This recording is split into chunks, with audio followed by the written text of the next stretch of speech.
What you want? What you want?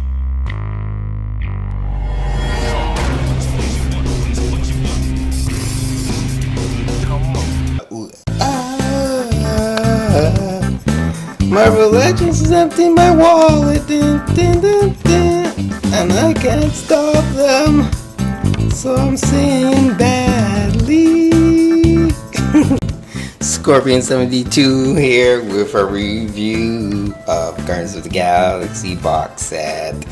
Initially, this was Intimate Earth exclusive box set. Alright, so see, here is the white mailer box, and it's actually protecting the box and packaging inside of the figures that are inside. Actually, is what I'm trying to say, because there's beautiful artwork on the actual box. So at least they have this outer box to make sure that doesn't get damaged for those of you who like to be mint and packaged collectors. I tell you, look at this artwork. So the white mailer box was protecting this box here. It says here, you know, Intimate Earth exclusive, just a sticker. So upon seeing it, you have that lovely artwork in the front. Side shows you the figures are actually inside the box. Both side panels are pretty much the same. As well at the top, you have your Marvel Legends, and the bottom here your Lego Mumbo Jumbo. And open it up. It's the same artwork that you see in the front, and as well as you see the figures inside. That's just lovely, lovely, lovely. So you have Rocket Raccoon, Gamora, Groot, Star-Lord, and Drax. So these figures, some of them have been already released, some haven't. So what we're gonna do is we're gonna take a look and see the comparison between the two, because I do have the original movie release figures of Guardians of the Galaxy, and we compare. I can tell you right now, this one here is he came in last year's San Diego Comic-Con exclusive, so it's nice that they re-offer him again. And pretty much the rest of them are either the same or new or just redeco, repainted. What's I really like here is the amount of accessories and stuff you get, even down to the Cosmic Cube. That's pretty cool. Alright then, let's take a look and see the goodies inside my PCLs. Woohoo!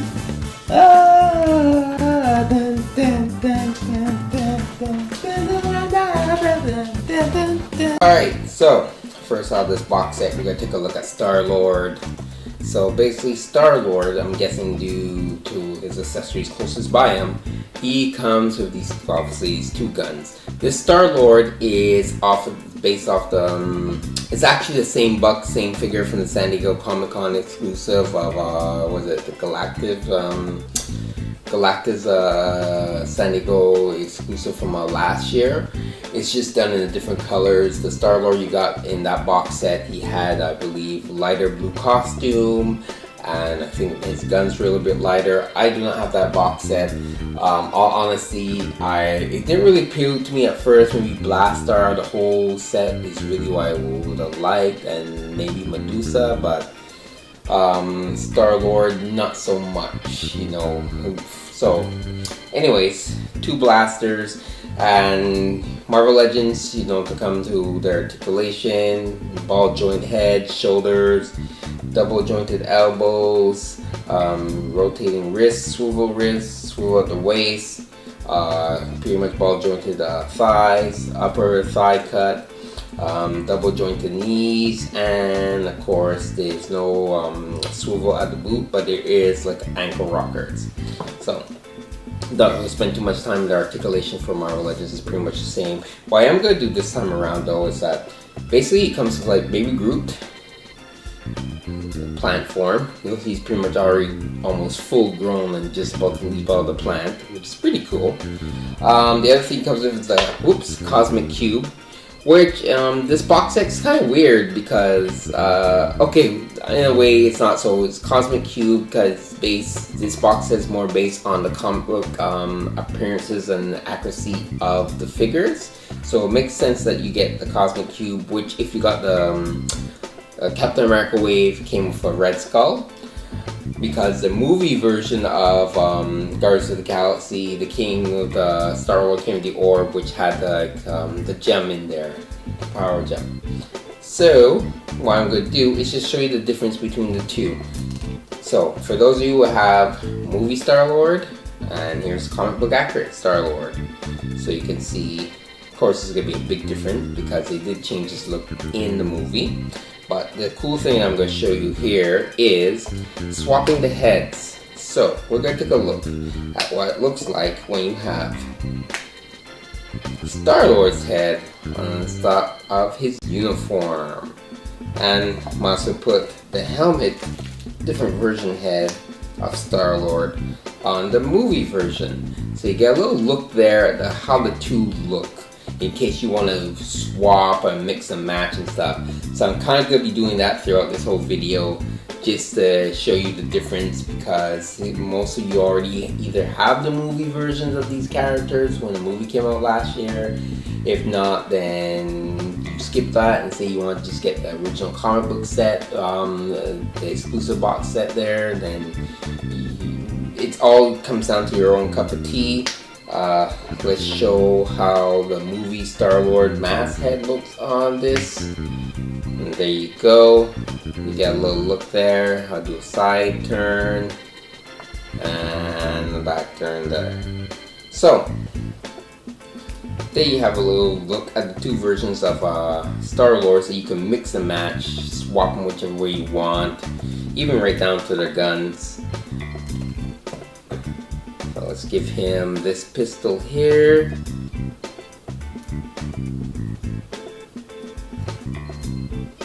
And he can have his, which doesn't really hold too well.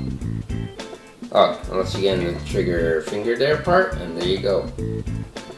So that's a look at the Star-Lord. Alright, next take a look at Gamora. So, here's a little tidbit note about Gamora. When she was first shown, people wonder what she looked like underneath, because I have this cloth case kind of blocking her uniform. It's supposed to be a little more scandalous, because, you know, comic book accurate. At first, I didn't notice this. I was like, why did they give her two heads? I did not notice that this was, I thought it was just a different kind of the way to arrange her head. I, at first, didn't notice that this was an actual hood. So basically, it's basically a hood portraying that she has a hood on with a cloth draped over like a cloak, and she has a cape. And she does come with a sword. So, sword's been reused pretty much. You watch my other video of the Doctor Strange Book of Ashanti. Hela had this sword. This sword is it's changed a little bit from the hilt here, it seems, but it seems like they use the same almost base mold and stuff, which is basically Black Knight sword, which I actually did keep my Black Knight figure because I thought it was pretty cool. So you can actually switch your head here, and you can remove the cloak if you wanted.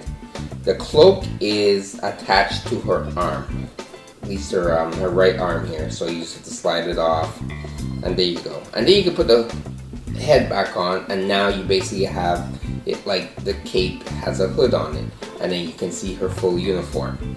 So the other look that you can actually give her is, say she wants to take her whole cloak off, and you pretend her clothes comes off, and you can see her whole hair, and then you can just fit this head on. Now the two looks in the face is that here she's got a little bit more of a grimace type look to her face, and this one she's got no grimace look, meaning that she's not showing her teeth. Which is pretty cool, so I'm glad they gave you that kind of like option here. You can see here in the back. Now, I did find the cape to be a little bit loose, but it's holding on pretty good. But again, cape is also removable. There is no peg here or anything whatsoever. The cape is basically held on mostly by her neck. That's how the cape holds on, and her hair. So there is no hole in her back, for those of you who might be worried about that. So, I really like this Gamora. She really looks comic accurate. She looks a lot tougher than the movie one we got. And of course, as I mentioned, she comes with this sword. You can put in this hand. She doesn't come with changeable hands, which is too bad because the other hand's in the fist. So it would have been nice if she had like 2 open hands that she came with, or something she can get like, you know, a solid like sword grip. So what I'm gonna do is like I did with Star-Lord is that we're gonna show you how movie Gamora looks to comic book Gamora. So there we go. You can see the difference in body build, female build there, the hair, even down to the height. And just like in true Marvel Legends fashion, actually you can see the difference of the story because it's more like movie accurate. What we're gonna do is see how the head swap looks. Now it's not as great because here you can see the 2 different tones in the color of her head. I like the hair down there. It looks pretty cool, but it's the tone, the green doesn't match the green of the body, so it really throws it off. And of course you expect that to happen too here with this one, which is pretty much the same, but not so much. She has a darker, her face is darker, but for some reason it almost blends into her body, but her head becomes a little bit looser. But yeah, just to give you a little idea of what it looks like if you want to swap the heads. Alright, next we're going to take a look at Rocket Raccoon. So, everyone's favorite little rodent here, you know, pet rodent or raccoon or whatever you call him, that everybody's just falling for the movie, and people who know him for the comic book. He comes in this box set, and he comes with like 3 different guns, which is pretty cool. This is basically the same Build-A-Figure Rocket Raccoon figure from the Rocket Raccoon wave. The only difference is this bit of the color scheme of like his blue on his costume. I believe it's a lighter blue, and his head sculpt is different. It's got a little bit more like comic book flair, and the jaw does not open or close, so it's a completely different head sculpt here we're dealing with. It comes with 3 weapons. This one, of course, looks familiar. Basically, it's Coulson's weapon, the gun that he used in the Avengers, and that comes with the Coulson the Shield 3-pack. Here we have, I'm not quite sure where this gun comes from. I'm trying to pinpoint it. It might be actually a completely new weapon that they've made for Rocket Raccoon. Not quite sure yet. This one is the one that came with Rocket Raccoon Build-A-Figure, with the little rocket on top, little handheld gun. It fits in really nice and easy in his hands. Either hand actually, he can hold either weapon. Articulation goes as follows. Basically, heads on a ball joint, arms can go up and down. Heads on a ball joint. He has single joint in the elbows, but he does have that swivel like the females do in their elbow joints. The gloves do swivel, no wrist articulation. He has waist swivel, and he has no ankle or foot swivel, but he does have a tail swivel. You kind of have to put the tail in when you do take him out of the package. Or the Build-A-Figure did, but this tail too also pops up just the same. Like I said, it's the exact same figure. So that being said, Rocket here, he's dressed in the kind of same uniform as Star-Lord, as portrayed in the comic books. And here we have the movie one, which is what I did what I've been doing with this whole reviews. It's showing you the difference between the 2. So you can see, you have the comic book one, you have the movie one. This Rocket here has this gun, ball joint. Oh yes it is. So, okay, I wasn't sure. Ooh, that's a gamble there. If it wasn't on the ball joint, I would have just broke my Rocket Raccoon. Now, by doing this for the first time on camera, which is something I like to do every now and then, the heads are not swappable. Kind of will look odd too. The reason why they're not swappable, Movie Rocket there has a bigger ball joint part for the head, the neck joint, so it can fit like on any type of other Marvel Legends head. And the comic book box set accurate Rocket Raccoon, it's the peg, the ball joint hole is a lot smaller, so the heads cannot be swapped. Of course, you can put this on here. It looks a little strange, doesn't hold up right, and here it would not fit. So it's probably for the best. All right. Alrighty then. So let's take a look at the next figure in this box wave. All right. Next up, we have Drax the Destroyer. This guy, it's all kinds of cool. Basically, he is based, of course, off like a comic book. The only thing is he's not super comic book accurate. He is now in the way he is like modern day, but they had the older Drax. For those who remember, he is kind of a more bulkier guy, but very small, like kind of pinhead, cape, and all that kind of stuff. But they seem to be going for more of the, you know, shirtless, just pants Drax. He has these gauntlets here with metal arms. Apparently, due to the comic book story, he, I guess, lost his arms or something. Sorry, his hands got chopped off or something and replaced with robotics. That's kind of like the story that's going on there. How recent or how far back that story was, I'm not quite sure. So basically, he comes to these two big knives. These knives, and for those of you who've been collecting Marvel Legends for a while, may recognize them. They were originally given to Warpath, which is a 2-pack. So they're reusing the knives here for Drax, which makes sense. As well as he has his small knives, which are attached to his boot here, and they do come out. So you can, when you do get them, you can put them into the sleeve in his boots.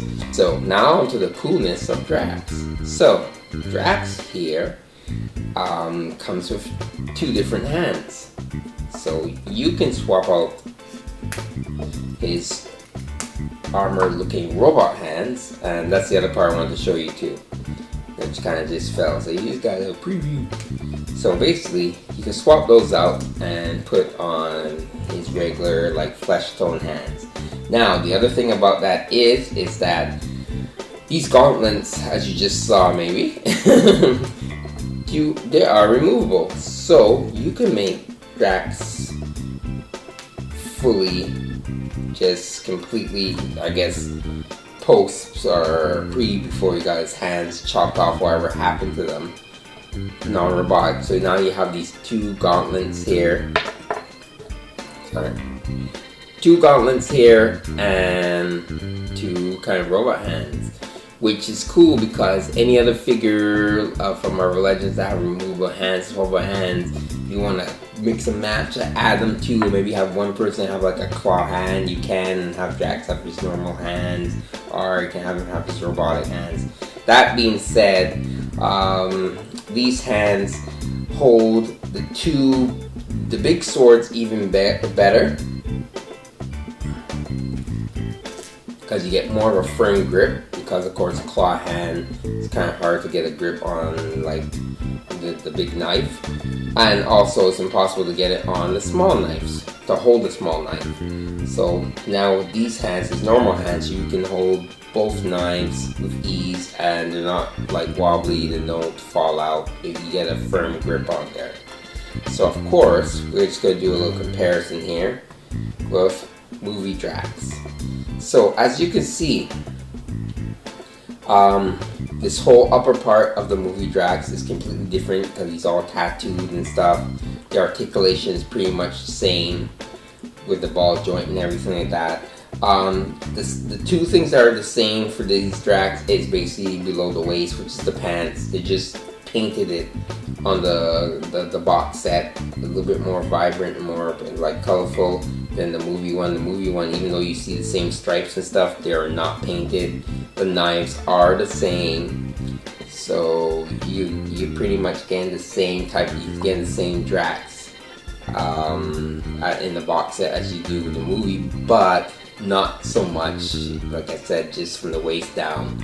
The movie Drax, of course, if you already have that one, he's all tattooed with even his face. And this box set Drax is probably my favorite out of this box set, due to sheer changeability and style. That if you want your Drax to be in, it's up to you. So that's what puts him a little bit above the rest. Here we have I Am Groot. So the Groot figure in this box set is the same Build-A-Figure as you got when you got all the Guardians of the Galaxies to build Groot from the movie. The only difference is paint. He is darker. He's painted a dark brown with some black line highlights and stuff. And of course, the main thing that's really different about the Groot is the head sculpt.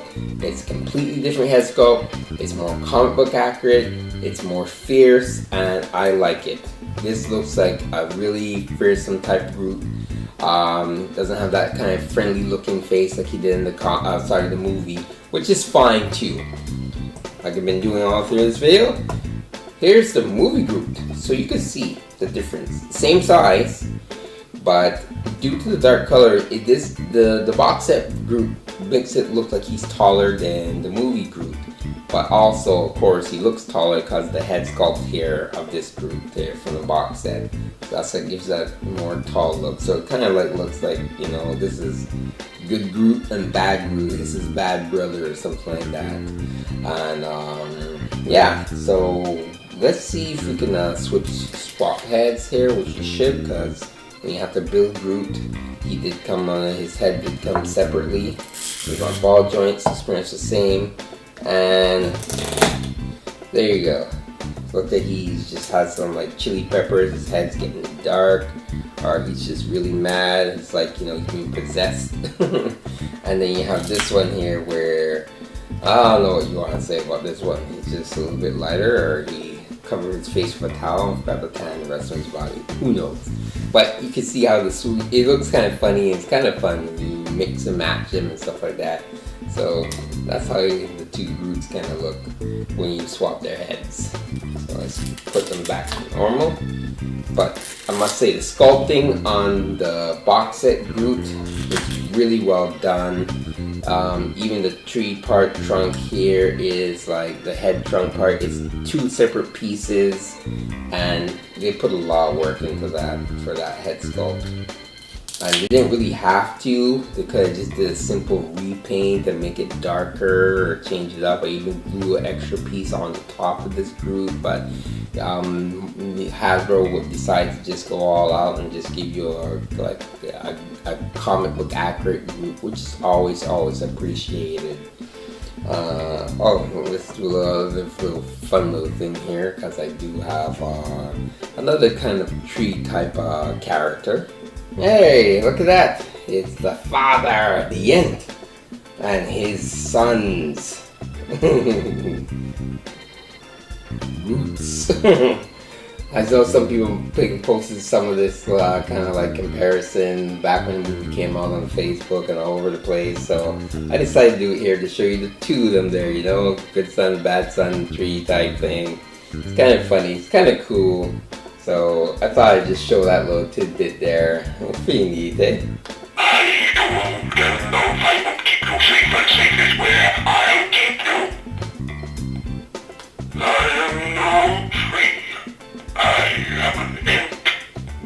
Exactly. So there you have it, my little TCLs.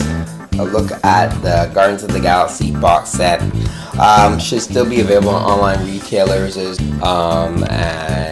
it's just a blast, and it's just really cool. And I highly recommend this set, and it's just worth the value. And hopefully Marvel and Hasbro keep it up and put up more box sets like this, because they'd be very, very welcome. Maybe, who knows, an X-Men box set like this would be really, really cool. Like, even if they're all in their X-Men uniforms, like kind of like a Jim Lee type, you know, blue team box set and gold team box set, like kind of how the cover of the X-Men one back in the 1990s when Jim Lee took over and they rebooted the whole X-Men comic book line there. Those of you who know like what I'm talking about, especially to the with the cartoon stuff, that would be really cool. I think that would be fascinating. That would be a hot seller. Thanks, this is Scorpion 72. You take care. Thanks for watching, and enjoy your toys. Until next time, keep playing. Ciao. This is the my review. I'm gonna stop singing. Cause I'm not really good at it.